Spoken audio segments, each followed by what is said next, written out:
জাতীয় পার্টির ভেতরে অভ্যন্তরীণ বিরোধ তীব্র আকার ধারণ করেছে। দলটির কয়েকজন সিনিয়র নেতা মনে করছেন চেয়ারম্যান জিএম কাদেরের একক কর্তৃত্ববাদী আচরণই এর পেছনে কারণ। জিএম কাদের এককভাবে আগামী 28 জুনের জাতীয় সম্মেলন স্থগিত করায় দলটির মধ্যে ক্ষোভ আরও বেড়েছে। অনেকেই বলছেন তিনি গণতন্ত্রে নিজের ক্ষমতা অক্ষুণ্ণ রাখতেই এমন পদক্ষেপ নিয়েছেন। গণতন্ত্রের 20 ধারা অনুযায়ী পার্টির চেয়ারম্যান যে কোনো পদে থাকা নেতাকে অব্যাহতি দিতে পারেন।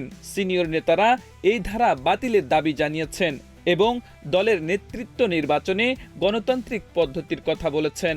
সিনিয়র নেতা আনিসুল ইসলাম মাহমুদ ও এবিএম রুহুল আমিন হাওলাদার বলেছেন তারা আগের ঘোষিত তারিখেই সম্মেলন চান। জিএম কাদেরের সিদ্ধান্তে তারা মনক্ষুণ্ণ হয়েছেন।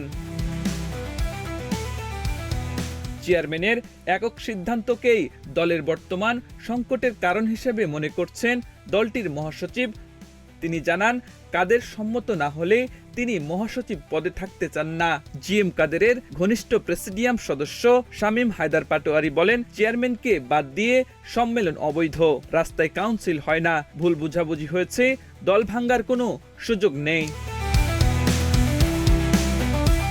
দলের অন্য প্রেসিডিয়াম সদস্য মাসরুর মাওলা জানান গঠনতন্ত্রে নেতাদের বাদ দেওয়ার ক্ষমতা থাকলে একনায়কতন্ত্র চলে আসে।